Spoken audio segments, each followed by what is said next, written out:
Trastorno de personalidad esquizoide. Nuestro proyecto final ofrece una investigación acerca del trastorno de personalidad esquizoide, o TEP por sus siglas. Lo que nosotros buscamos es que esta información esté al alcance de todas las personas con el fin de dar a conocer este trastorno, sus causas y los factores que lo producen, así como el tipo de diagnóstico que se realiza a los pacientes y su debido tratamiento. El objetivo de nuestro proyecto es informar, como se había mencionado antes, pero también queremos que las personas, al terminar de ver este video, tengan la empatía necesaria para tratar con aquellos que padecen dicho trastorno y mostrar la integración de la sociedad, así como evitar el aislamiento y marginamiento por el hecho de estar diagnosticado con TEP. Pero se preguntarán, ¿qué es el TEP? Bueno, es una afección poco frecuente en la que las personas eviten las acciones,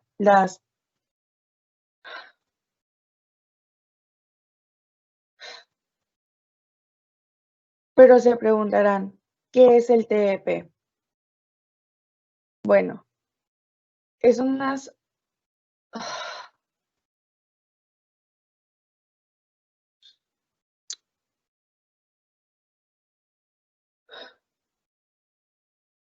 pero se preguntarán, ¿qué es el TEP?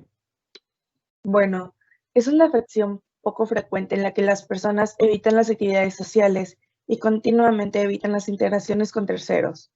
También tienen un rango de expresiones emocional limitado.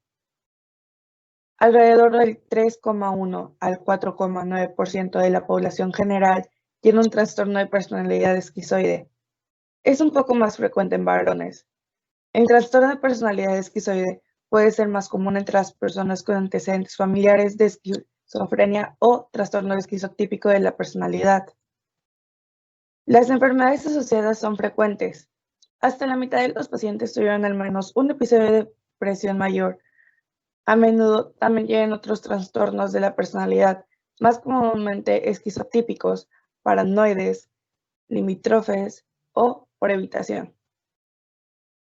Las personas con trastorno esquizoide o esquizotípico viven al margen de la sociedad, llevan una vida aislada y a menudo se etiquetan como raros, tocados o inadaptados. Según Arcat, el individuo esquizoide parece distanciado, autosuficiente, distraído, asexual y radicalmente moral, mientras que en secreto es extremadamente sensible, emocionalmente necesitado, muy atento, creativo, a menudo perverso y corrompible. Bueno, ahora les plantearemos un caso. Julián es un hombre de 45 años. Vive solo, es soltero y nunca ha tenido una relación seria. Es informático y trabaja en una gran multinacional, haciendo el turno de noche. Prefiere este turno porque así tiene poco contacto con los demás. Cuando no está durmiendo, va al gimnasio o pasa mucho tiempo delante del ordenador jugando juegos de rol en internet. No tiene amigos y a veces anda solo por el parque. Julián es hijo único. Cuando nació, su padre murió en un accidente de tráfico y su madre cayó en una fuerte depresión. Desde entonces, siempre ha manifestado un marcado aislamiento social, un fuerte in- una,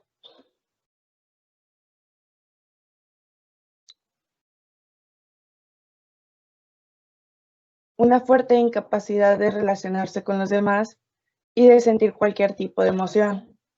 Esas características de Julián hacen pensar que puede presentar un trastorno esquizoide de personalidad.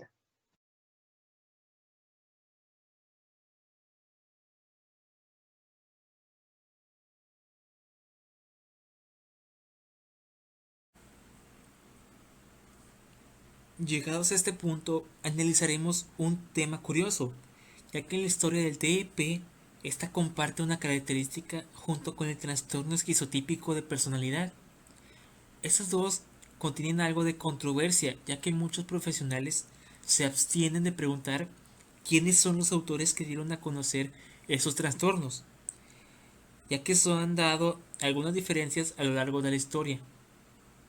En los tiempos antiguos se ignoraban esos trastornos, ya que los confundían meramente con esquizofrenia.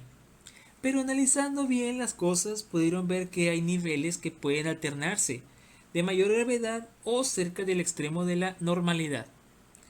La diferencia es que los tres trastornos se encuentran en una misma linealidad, en el que el trastorno esquizoide se encuentra en el extremo más suave y la esquizofrenia en el más grave, dando así que el punto medio se encuentre con el trastorno esquizotípico. Muchos profesionales recalcan que August Hogg acuñó ese teorema llamándolo en sus propias palabras como una personalidad cerrada, y la mayoría de las características que mencionó son las básicas de una persona con problemas sociales.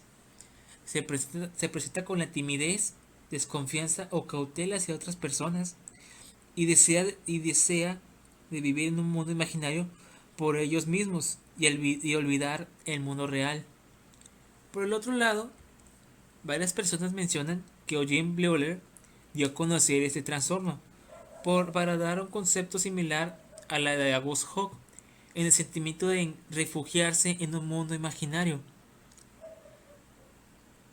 Bleuler denominó la exageración de esta tendencia como personalidad esquizoide y describió a estas personalidades como cómodamente aburridas y al mismo tiempo sensibles, personas que de manera estrecha persiguen propósitos vagos. Los estudios sobre la personalidad esquizoide se han desarrollado a lo largo de dos caminos distintos. El primero es el psiquiatra descriptiva tradición. Se centra en los síntomas observables abiertamente de comportamiento y descriptibles y encuentra su más clara exposición en el Manual Diagnóstico y Estadístico de los Trastornos Mentales número 5 o comúnmente llamado DSM número 5. La tradición descriptiva comenzó en 1925 con la descripción de comportamientos esquizoides observables por Ernst Kretschmer. Los organizó en tres grupos de diferentes características. El primero se trata de insociabilidad, tranquilidad, reserva, seriedad y excentricidad. El segundo, timidez con los sentimientos, sensibilidad, nerviosismo, excitabilidad, afición por la naturaleza y los libros. Y el último grupo, flexibilidad, amabilidad, honestidad, indiferencia, silencio y actitudes emocionales frías. Esas características fueron los precursores de la división del DSM-3 del carácter esquizoide en tres trastornos de personalidad distintos: esquizotípico, evitativo y esquizoide, como ya se había mencionado. El propio Kretschmer, sin embargo, no concibió la separación de estos comportamientos hasta el punto de un aislamiento radical, sino que los consideró presentes simultáneamente como potenciales variables en los individuos esquizoides. Para Kretschmer, la mayoría de los esquizoides no son ya sea hipersensibles o fríos, pero en realidad son muy sensibles y fríos al mismo tiempo, pero ya sea en muy diferentes proporciones relativas, con una tendencia a moverse a lo largo de esas dimensiones de una conducta a la otra.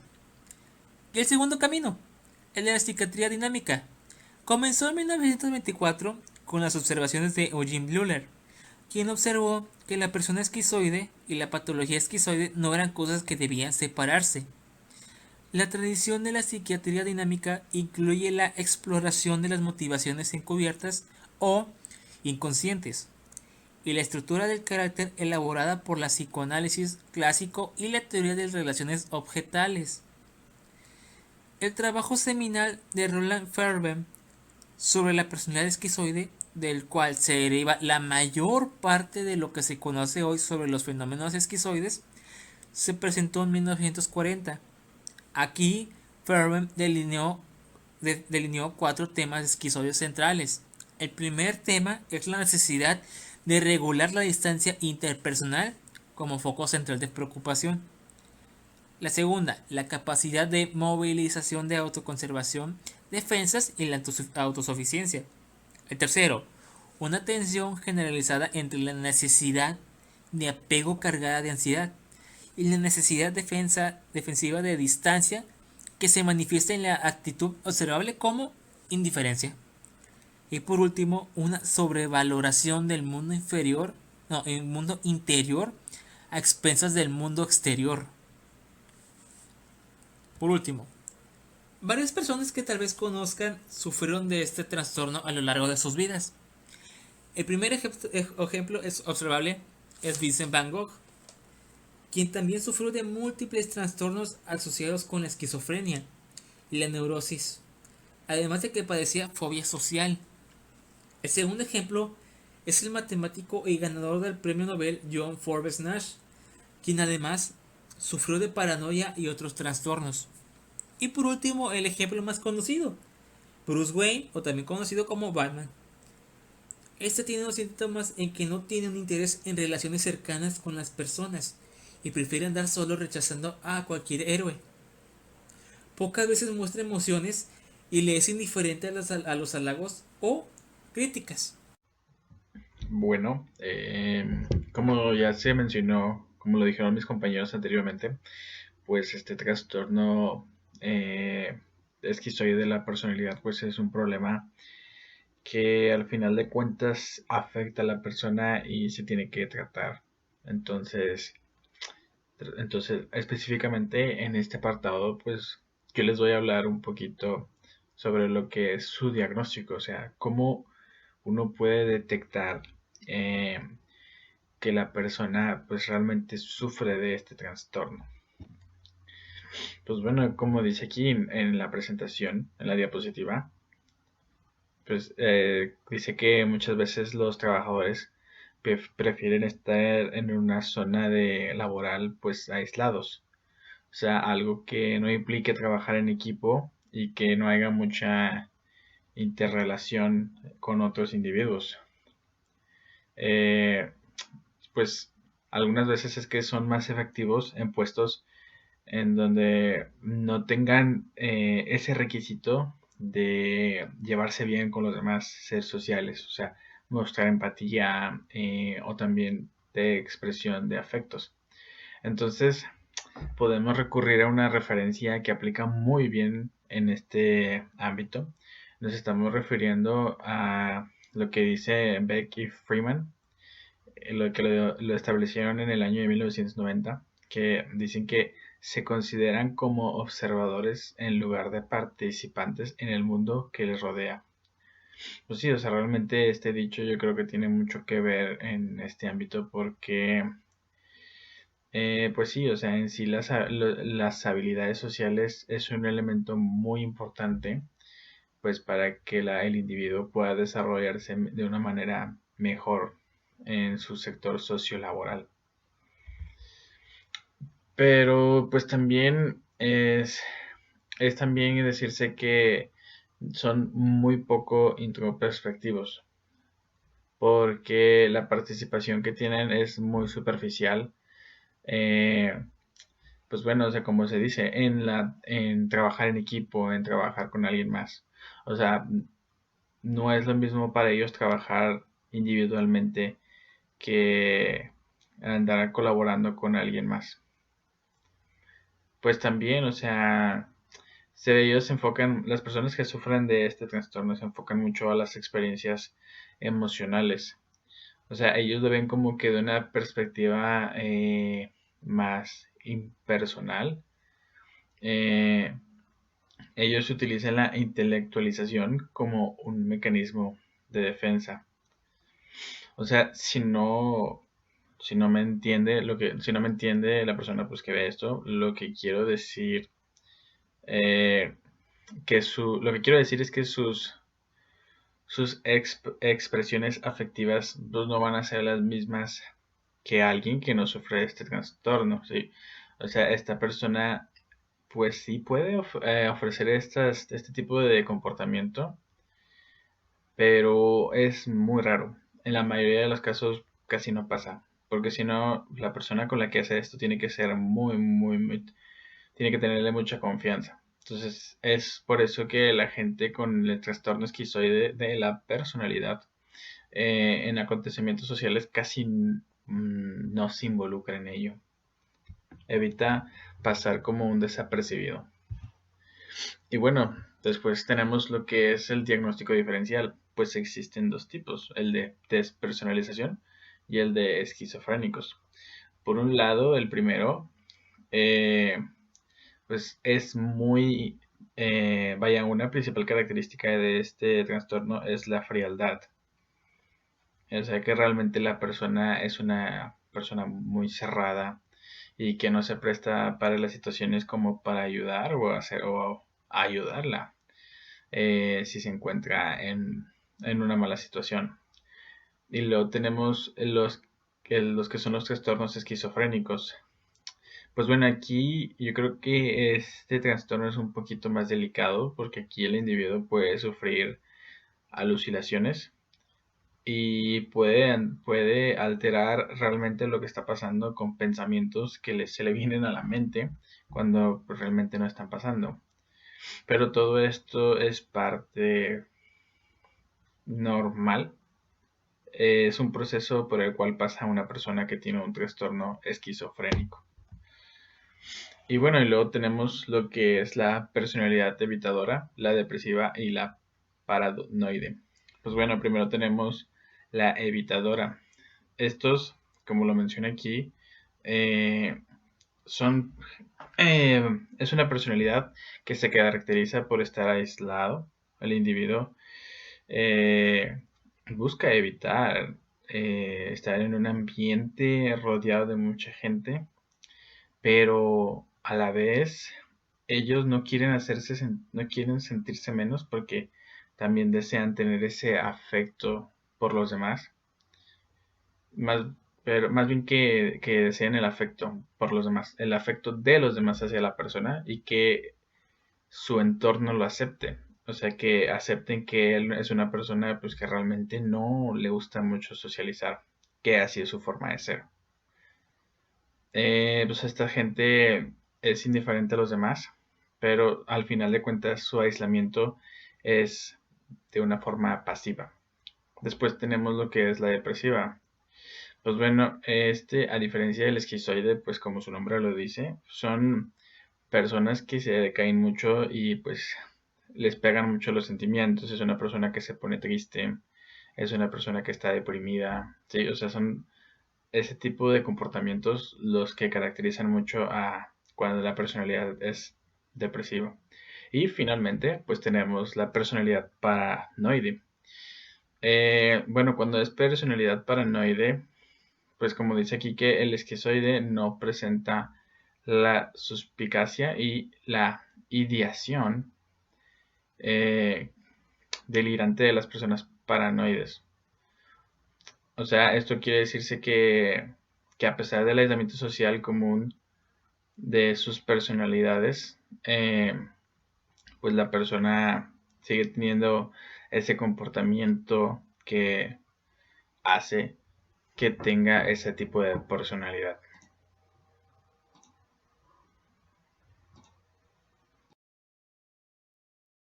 Muy bien. Una, una personalidad obsesiva presenta fuertes reacciones afectivas en circunstancias problemáticas, ya sea que puede ser por una persona, por algo o por cualquier cosa. Pero normalmente este tipo de personalidades muestran agresividad y falta de interés a cualquier otro objeto que no se trate de su obsesión. Otra forma también es el autismo, que se muestra mayormente en épocas tempranas de vida. Normalmente este hace incapacidad de habilidades normales de la gente. Las características patógenas del trastorno son comportamiento insensible, conciencia perdida, inactividad social.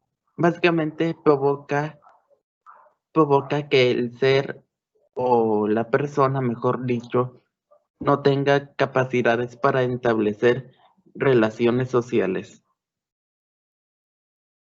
Esto también hay bastantes subtipos del trastorno. Por ejemplo, existe el esquizoide languiro o el depresivo, que hace que mayormente las personas no tengan interés en hacer cualquier tipo de actividad, ya sea como hablar, platicar, exponer, entre otras cosas.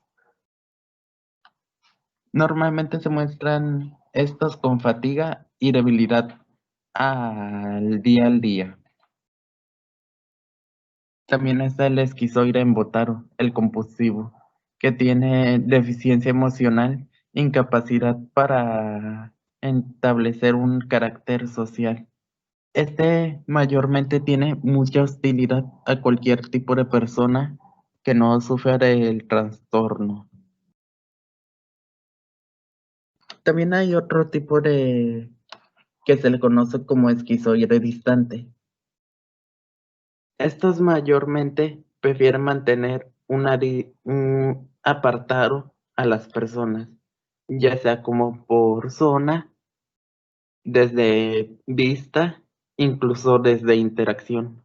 Mayormente quieren mantener espacio entre ellos.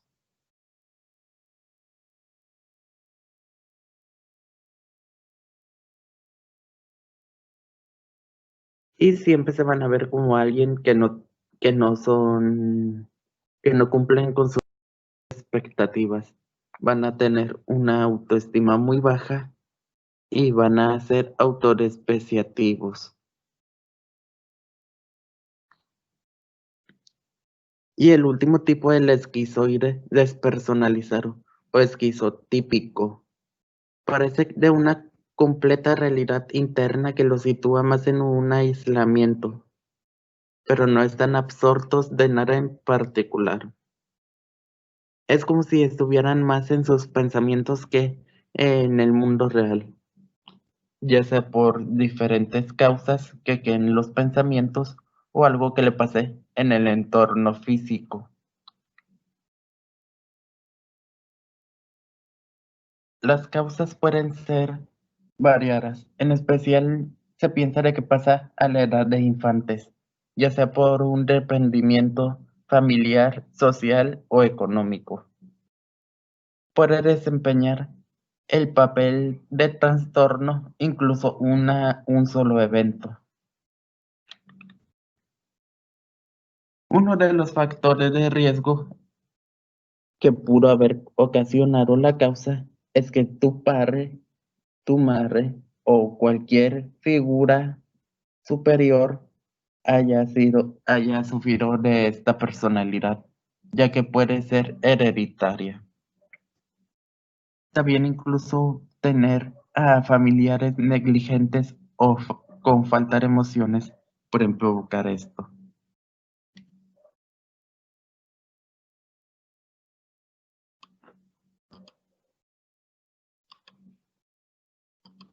Buenas, me llamo Sergio Mauricio y continuaremos con los trastornos esquizoides de personalidad. Prosigamos con los factores biogenéticos. No existen pruebas concluyentes, pero en este caso se encontró un estudio genético que procedemos a verlo. Por herencia, eso significa que los padres directos o hermanos que tengan esquizofrenia tienen más factor a tener el trastorno esquizoide de personalidad. El patrón infantil o reactividad pasiva, baja capacidad de respuesta sensorial, con pocas expresiones de afecto por parte de los cuidadores.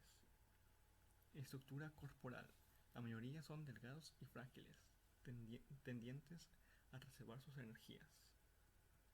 El déficit neurológico de los sistemas límbicos y reticular, la dominancia del sistema parasimpático, desequilibrio adrenergético y colinergético. Esto explicaría la falta de reactividad, la apatía y el aplanamiento emocional. El descontrol neurohormonal. Los excesos o deficiencias de acetilcolina y NA puede provocar la proliferación o inhibición de los impulsos neurales, dando lugar a déficit afectivos. Factores psicógenos. La falta de pobreza o la pobreza de la estimulación durante el estadio de vinculación sensorial, o sea, la apatía de la familia. Los ambientes o familiares formales impasibles donde los miembros se relacionen de forma aislada, que los esquizoides tienden a imitar. Las comunicaciones familiares fragmentadas o amorfas. Los estudios genéticos. Según la literatura, se hizo un estudio de los gemelos, ya sea en adopción familiar o agregación familiar. El trastorno esquizoide de personalidad se observaron que mayor frecuencia en los pacientes de primer grado de los pacientes con esquizofrenia mencionado anteriormente, lo cual apoya aún más la noción de una responsabilidad genética compartida entre las personas de trastorno esquizoide de personalidad. Se han estimado que la heredabilidad del TEP es del orden del 28% al 29%, como revelan los estudios gemelos de dos estudios epidemiológicos noruegos independientes. Sin embargo, un estudio de seguimiento que incluye las mediciones más confiables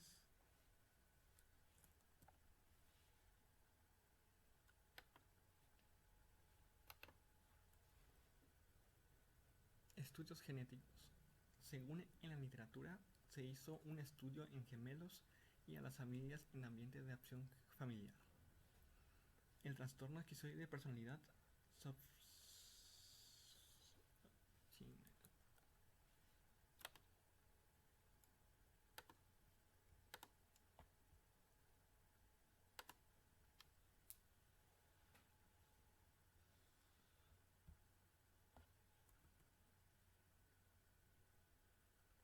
en estudios genéticos. Según la literatura, se hizo un estudio en gemelos y familias en ambiente de adopción familiar. El trastorno esquizoide de personalidad se observó con mayor frecuencia en los pacientes de primer grado de los pacientes de esquizofrenia, lo cual apoya aún más la noción de una responsabilidad genética compartida entre las personas con TEP. Estudios genéticos. Se han estimado que la heredabilidad del trastorno esquizoide de personalidad es del orden de 28 al 29%, como revelan estudios similares en dos estudios epidemiológicos noruegos independientes. Sin embargo, un estudio de seguimiento que incluyó unas mediciones más confiables del trastorno esquizoide de personalidad van del 55% a 59%. Además, como anteriormente he dicho, los factores ambientales pueden influir en el proceso neurológico muy tempranos. Por ejemplo, la exposición prenatal a la hambruna se ha asociado con un aumento del doble de riesgo relativo al padecer el trastorno esquizoide de personalidad. Tratamientos para trastorno de esquizoide de la personalidad. El tratamiento para el trastorno de esquizoide de la personalidad a menudo incluye psicoterapia. Muchas personas pueden tener ayuda del trabajo y las actividades sociales que se ajustan a sus estilos de la personalidad. Terapia conversacional. La terapia conversacional, o también conocida como psicoterapia, es un tratamiento científico de naturaleza psicológica que, a partir de manifestaciones psíquicas o físicas del malestar humano, promueve el logro de los cambios o modificaciones en el comportamiento. Esto para que sea una posible comunicación a terceros más favorables. Terapia cognitiva. Y una terapia psíquica que tiene como base que los problemas mentales y emocionales estén estrechamente relacionados con los procesos cognitivos, modelos basados en la ingeniería de sistemas y la informática. De manera que la mente humana es algo parecido a un ordenador en el que por un lado entran determinados datos y por el otro se emiten acciones en el fruto, de modo de que estos datos han sido procesados. Los medicamentos. Si bien no existe un medicamento específico para tratar el trastorno de esquizoide de personalidad, algunos medicamentos pueden ayudar con los problemas de ansiedad o la depresión. Tratamiento. En base de la literatura de Morrison Renton, según el trastorno de esquizoide de personalidad, hay que saber un perfil cognitivo. El perfil cognitivo en sí, en la parte de concepción de sí mismo, se manifiestan autosuficientes, solitarios, independientes, vulnerables al control ajeno. ¿Cómo ven hacia los demás? Los demás ven a estos tipos de personas sean instructivos y controladores. Las principales creencias que ellos creen, en la parte nuclear piensan que yo estoy solo. Las relaciones estrechas con otras personas son desastrosas. Puedo hacer mejor las cosas solo, sin estorbo de los demás. Las relaciones estrechas son indeseables porque interfieren en mi libertad de acción. En las partes condicionales, Dicen que si me acerco demasiado a los demás me succionarán. No puedo ser feliz a menos que tengan una movilidad total. En instrumentales o de autoinstrucción. Dicen ellos de no te acerques demasiado, mantén la distancia, no te comprometas. Algunas características cognitivas. En generalización, ellos desclasifican a todas las relaciones sociales. Minimización. Ellos subestiman las maneras de ser de los demás. Tienen atracción selectiva. Se centran en aspectos personales negativos que confirman su creencia sobre relaciones sociales. Estrategias que sobredesarrollan. Mantienen una distancia entre más lejos sea posible.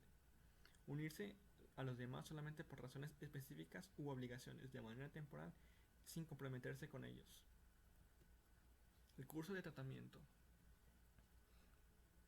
Objetivos: establecer una relación terapéutica. Lograr que el paciente se sienta cómodo en la terapia.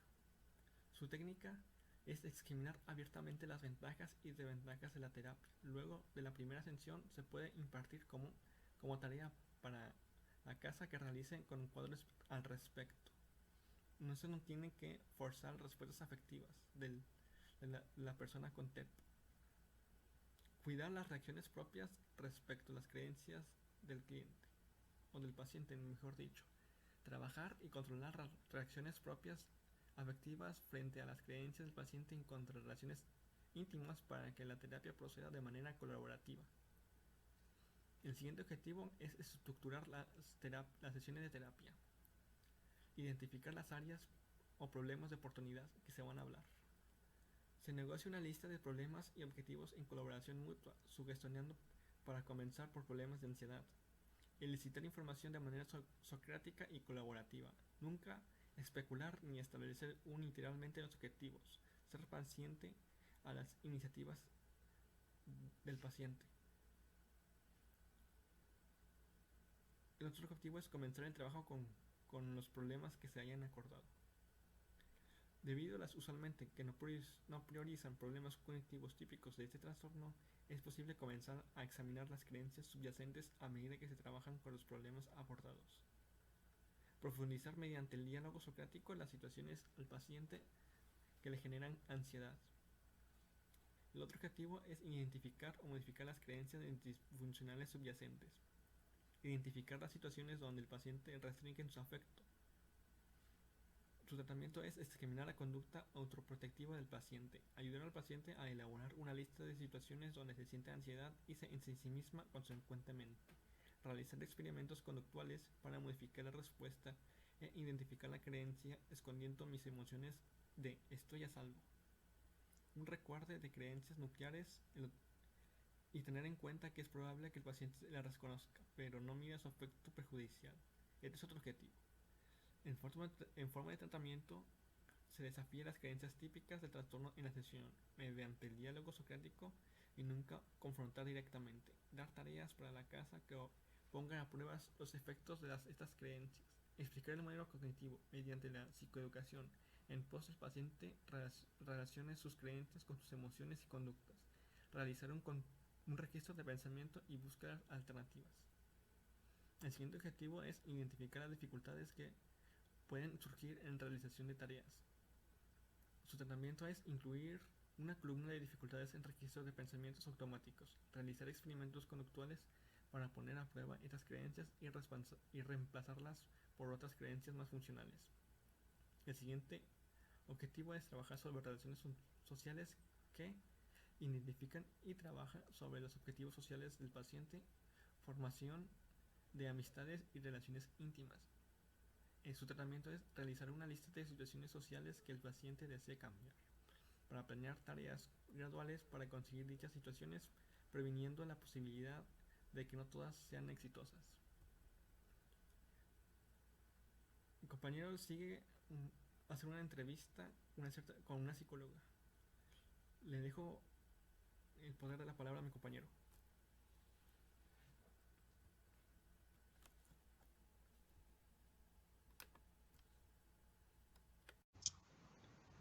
Bueno, pues muy buenos días, buenas tardes o buenas noches, ya sea en cuando estén viendo este video.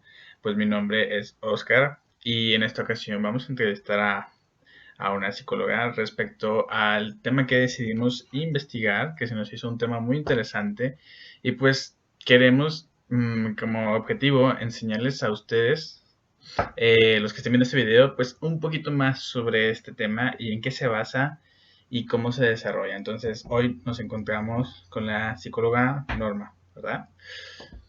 Bueno, pues Hola, buenas noches, psicóloga. ¿Cómo le va? ¿Mm? hola, buenas noches, muy bien, gracias. ¿Y tú? Bien, bien, gracias. Pues aquí, ¿no?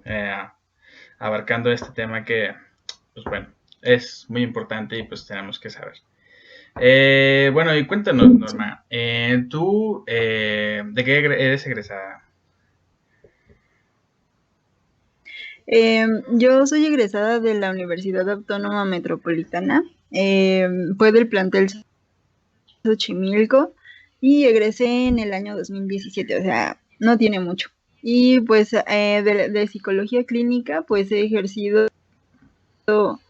eh, un poquito abarcando desde los trastornos psiquiátricos y actualmente di terapia a una persona y hace unos cuantos meses estuve en un seminario de psicoterapia.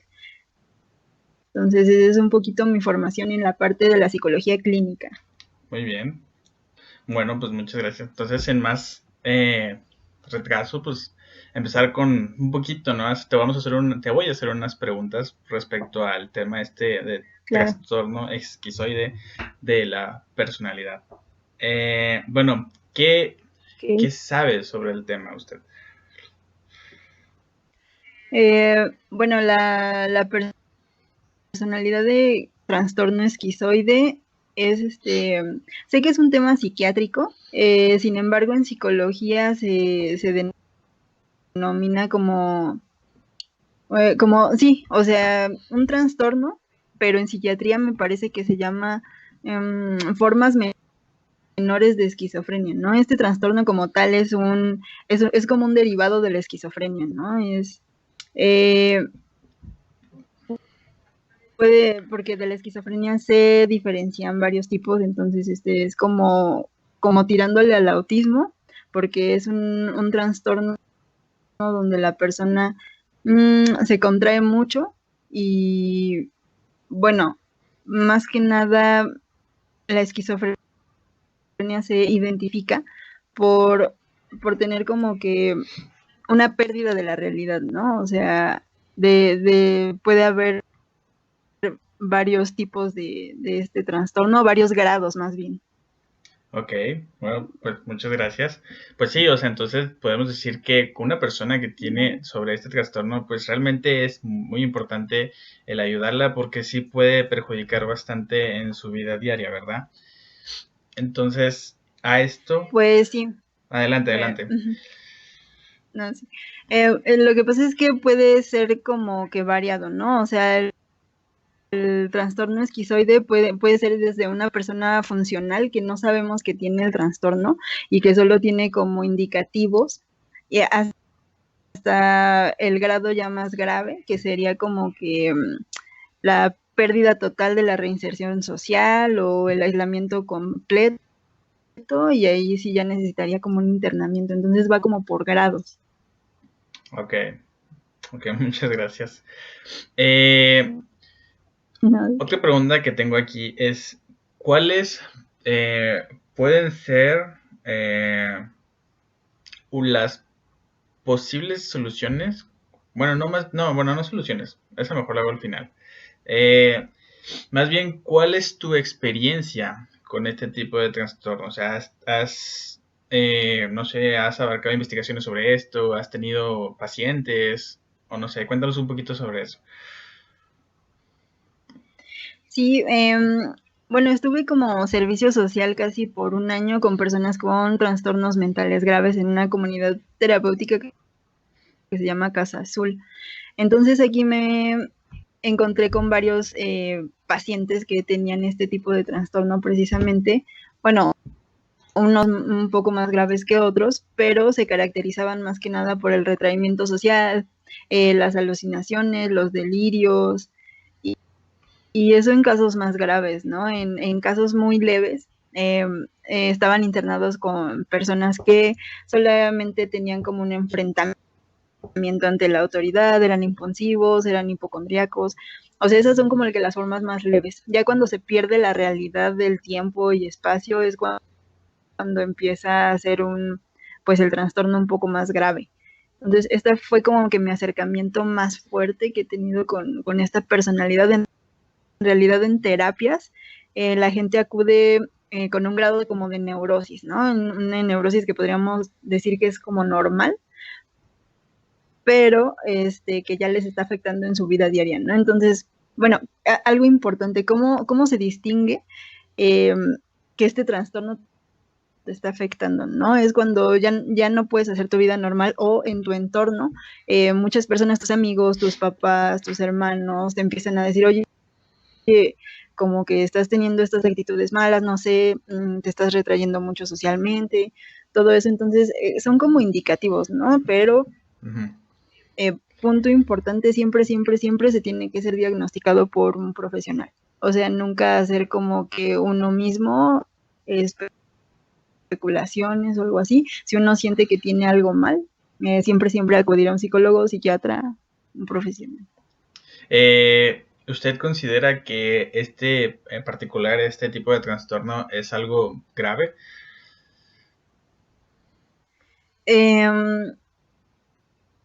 No en los grados donde todavía no hay un delirio, o sea, donde todavía no hay una pérdida de la realidad.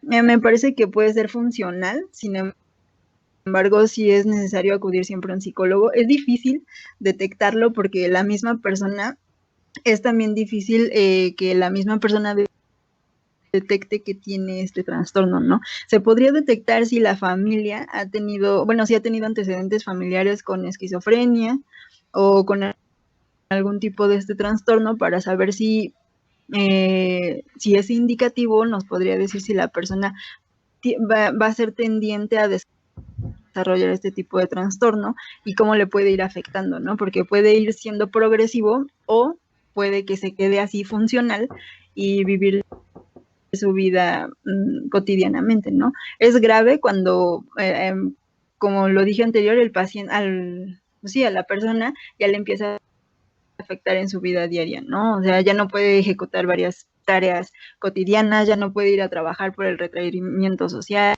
ya no puede ser tan sociable con amigos, no tiene novia, no tiene trabajo, no tiene ciertas cosas que serían como que normales. Entonces, en ese aspecto, sí tendría que ir a buscar ayuda profesional con psicólogos o psiquiatras. Ok. Este tipo de trastorno, ¿tiene algún lugar en donde sea muy común verlos? O sea, te quiero decir que si es en algún ambiente en específico o en alguna edad o realmente pues puede ser en cualquier tiempo.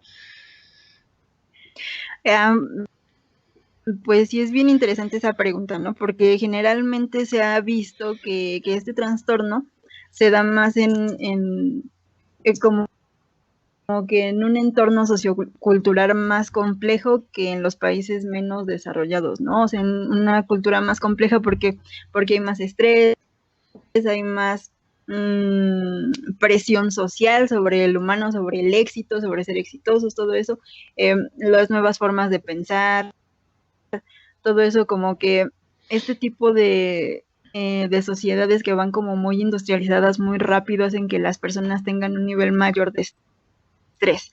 Entonces, más que nada en estas sociedades, por ejemplo, Estados Unidos, ¿no? Es un buen ejemplo donde se ha visto, bueno, no tengo aquí mismo los estudios, si quieres te los paso, pero se ha visto que hay un incremento, bueno, se nota bastante que hay una mayor tasa de esquizofrenia, bueno, tendiente a la esquizofrenia, que en otros países menos desarrollados. Y la edad en la que se desarrolla, bueno, en este sí no hay edad, o sea, se puede desarrollar desde un niño hasta un adolescente, y bueno, en casos muy raros en adultos, en los adultos ya no se puede desarrollar tanto o sea, por ejemplo, si viviste toda tu vida sin este trastorno, a los 50, 60 años ya no es tan fácil que se te desarrolle, es más fácil que se te desarrolle de niño o en adolescente. Ok, entonces, por así decirlo, en general, ¿qué es más común que sucede en los jóvenes, en los niños, cuando apenas están pues creciendo, ¿no? Para entender realmente, Exacto. pues bueno, se entienden ellos mismos, ¿no? Y todo eso. Ok. ¿Existe un tiempo así muy establecido como para que este tipo de trastorno se pueda solucionar en ese lapso o puede abarcar, no sé, meses, años o no sé? ¿Qué me dice, psicóloga? Ok. Bueno, lo que pasa es que este trastorno puede ser desencadenado desde la forma biológica, que sería un defecto en el sistema nervioso que afecte al cerebro o cosas así, en este caso que sea orgánico, ¿no? En este caso ya no, pues es muy difícil que tenga una cura, ¿no? Puede ser controlado tal vez con tratamientos psiquiátricos Ujú. y combinado con tratamientos psicológicos, pero si es un desencadenante, por ejemplo, cultural o familiar de algún evento que la persona no haya podido pues como que superar en la vida, por ejemplo, una muerte de un familiar o cosas muy, muy, muy, muy fuertes, que a lo mejor las personas que esos eventos pueden ser desencadenantes de este trastorno, sí se puede tratar. Se puede tratar igual con una psicoterapia. Yo recomendaría que en psicoanálisis y si, en caso de ser necesario, con medicamentos psiquiátricos. Y bueno, en cuanto a que sea crónico, sí podría ser crónico en casos ya muy avanzados cuando no se detectó ahora sí que inicialmente este trastorno. Ok, entonces sí puede ser crónico.